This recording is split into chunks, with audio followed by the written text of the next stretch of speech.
folks, it's Emily. I've talked with you before on the channel about how much I wish I could show you a highly accurate map that would let us know who needs to go, who can stay, and where people should go related to climate change. Where are climate related threats going to push people, and where is it going to be relatively safe to dig in? And I've told you that I haven't shown you a really great, highly accurate map on this yet because I don't think one exists. But that doesn't mean we shouldn't try and make one. And that's why I've been working with my colleague, Kaglar Kolyu at the University of Iowa, who's an expert on mapping human migration, to try and put together the resources and the expertise needed to make this happen. And we just took a great step in that direction by going to this conference together. And this is kind of in Kaglar's house, right? He's a high-ranking person related to this conference, the Climate Smart GI Science Conference. This was an interesting place to go. It lets you see what's going on in academia. When we're talking about GI science, we're not talking about climate science exactly. We're talking about people who have unusual and intense skill around methods of visualizing data, generally speaking, with all kinds of different public health impacts. So we saw people at this conference who are interested in hazards and who are interested in migration. And it's always wonderful when you go to conferences because you get to learn from students. So this is Fu Sen Yin, and her poster was my personal favorite pick of the posters presented. In good part because I love this figure so much. I'm always a sucker for a good network analysis map. This young researcher, she combed Facebook for public posts related to the blizzard, the 22 blizzard, where quite a few people died, and used that to map out what people were doing in these spontaneously forming mutual aid networks. I think that this is an interesting visualization of many hundreds of data points showing how emotion, and in green here, this desire to both offer and request help, created many expanding nodes where people not only were requesting help in these red dots, but whose physical and emotional needs were being met. This young researcher pointed out that this was a way that she was able to accurately identify where financial assistance was moving through the community.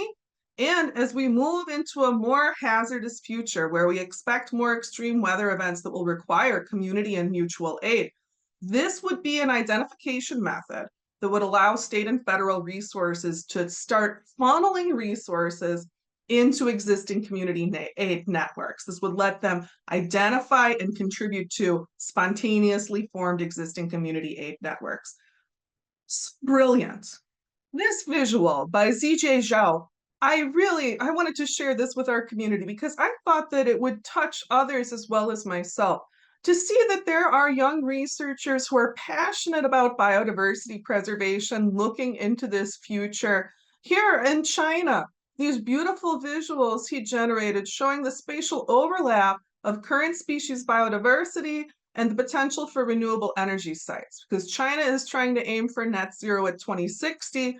Unfortunately, a lot of the renewable energy sites are in areas that currently have endangered species, threatened species in them.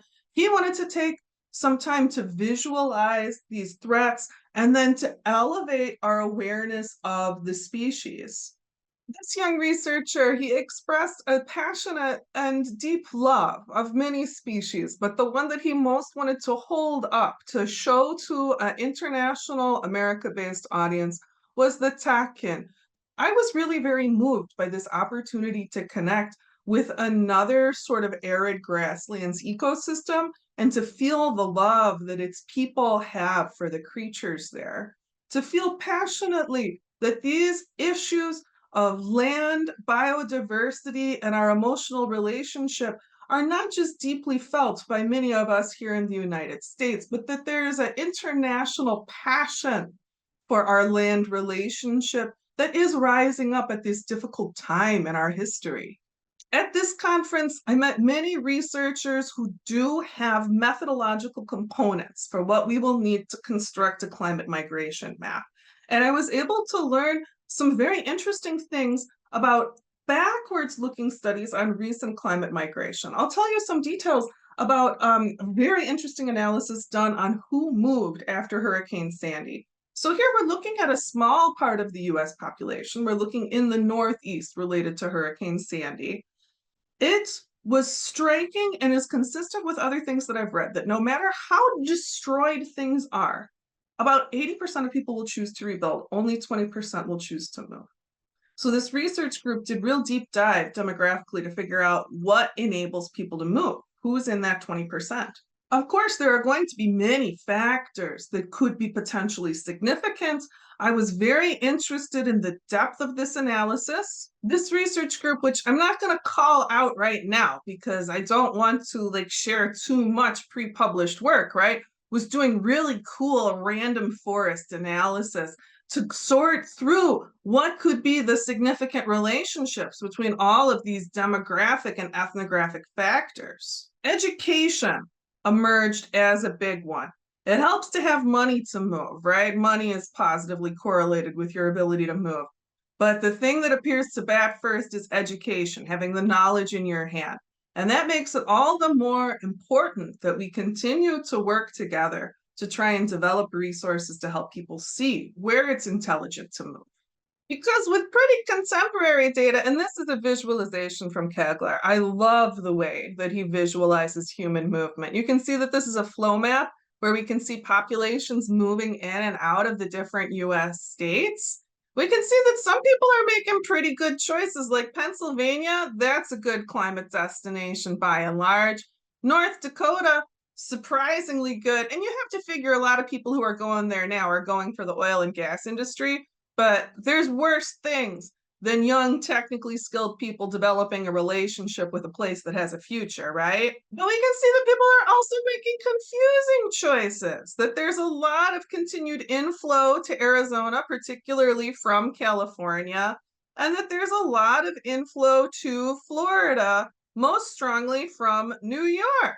Using some of the methods that we were able to encounter at this conference, as well as some data sets that were new to me, if we could do a multi-factor analysis, looking at deep census information, looking at NCA5 data, using some of these sophisticated ways of blending multiple independent variables together, I think that there's a lot of potential for generating superior climate migration maps to anything that we have seen so far. So that's the good news. But you know, everything is happening now. Everything is on such an intense timeline. And that's kind of what I was presenting about. You know, I was showing evidence from the global surface air temperature, from the sea surface temperature. These figures aren't going to be new to you all. How extremely anomalous a time we're in, how entirely unexpected for most of us, for consensus science, this departure from the norm that we saw in 2023 and continue to exist in is today. So how much time do we have to generate resources? We don't know, but we know that the challenge is here. And many people in the audience, when I showed them those slides, that was the first time that they had become aware of the degree of the anomaly we're talking about.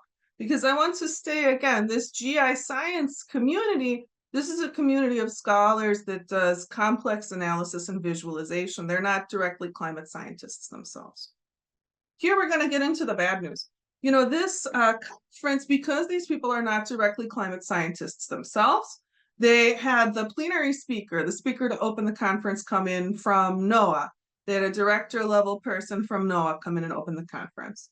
And I saw that part of the plenary was going to be state of the climate. When I saw part of the plenary is going to be state of the climate, I was like, yes, that's fantastic, because that means that when I deliver my little talk later in the afternoon, that this would be reinforcing information. And a reinforcing message, you give that really differently than a naive message. Then you give the message the first time, and it can really help people with uptake and retention. So it's, yes, everyone is going to walk out of here absolutely knowing this stuff. But that was because I made some real assumptions about what this director level guy from NOAA was going to talk about in the state of the climate, which included no mention No words at all devoted to these current serious anomalies. These anomalies, the climate science community is very alarmed about them, is doing everything that they can to try and communicate out to everyone that like we're in a pretty foobar situation and we need to really step up the pace. We're in an urgent situation. But that wasn't presented in this state of the climate to a scientific audience, to an audience of researchers who want to work on this problem. And I have to say that hit me very deeply. That omission hit me very deeply. I'm not saying that this official, this NOAA official lied in any way. That's not what I'm talking about.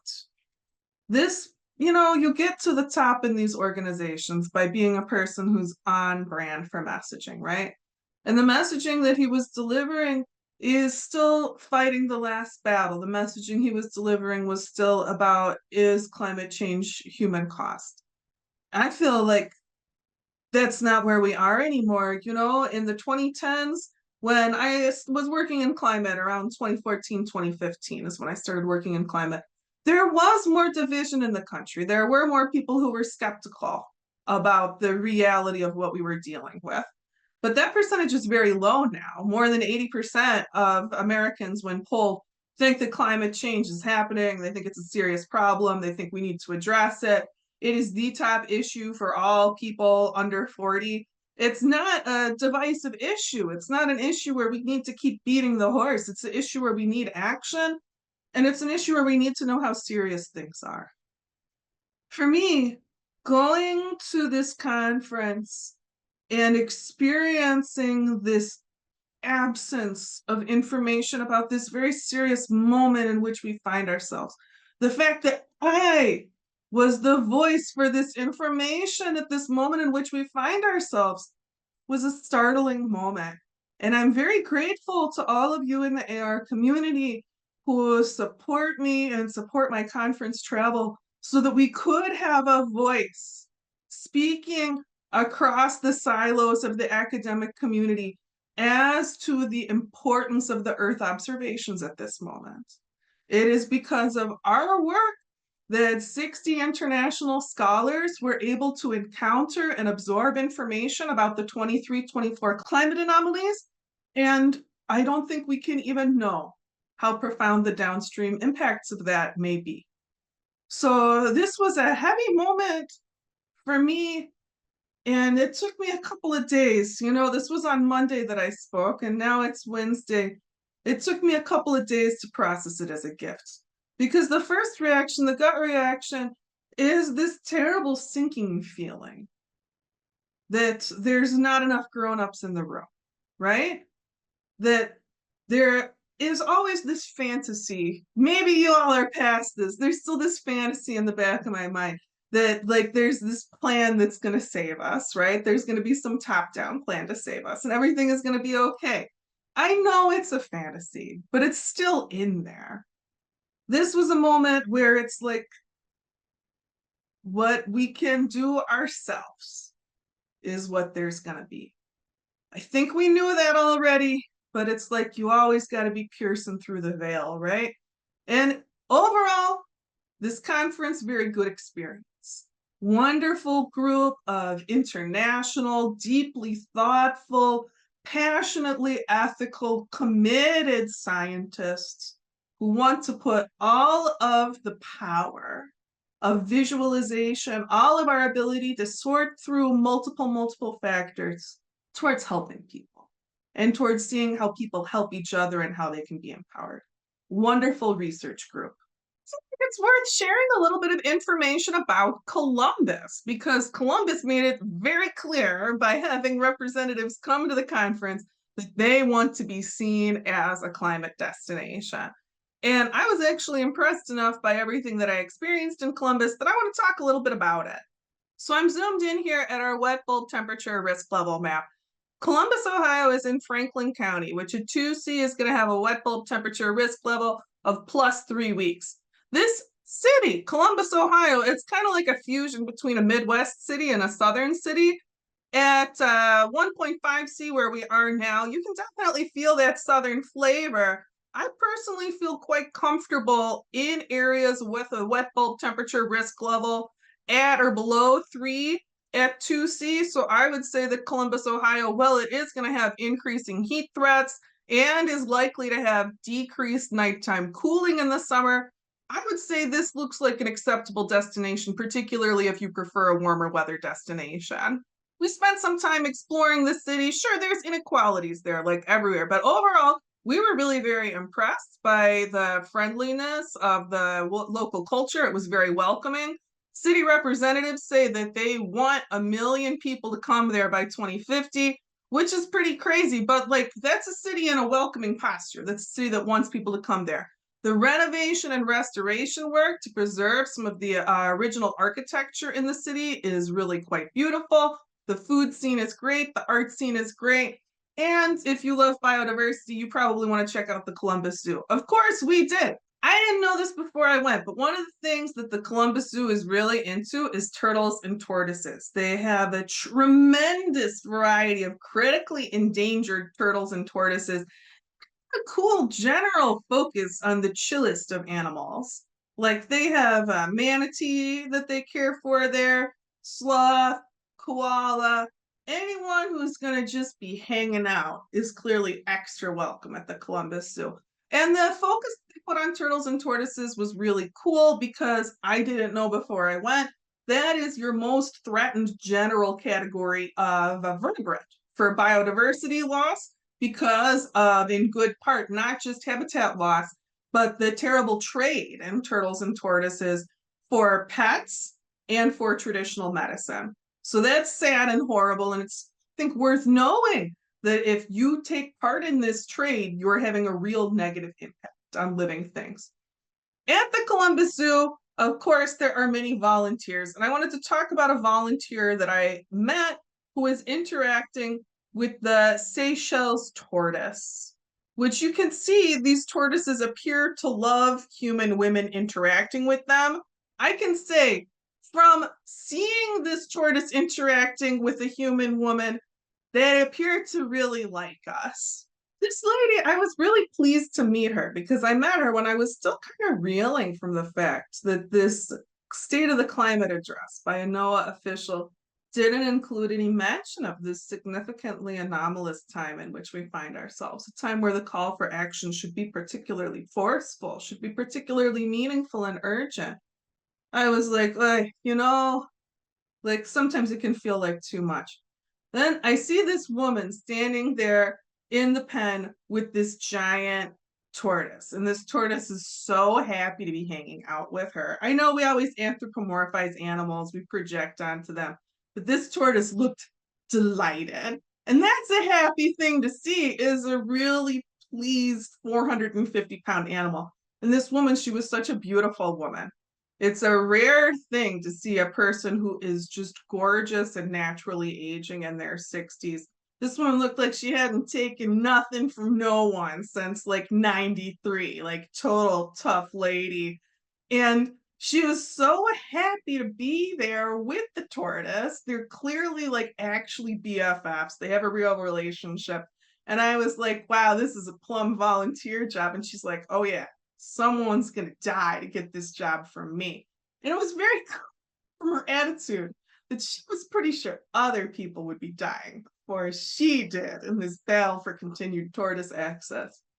And it made me think, it made me think at this time, when we think about our priorities, there are so many people who what they want to still talk about is the economy, right?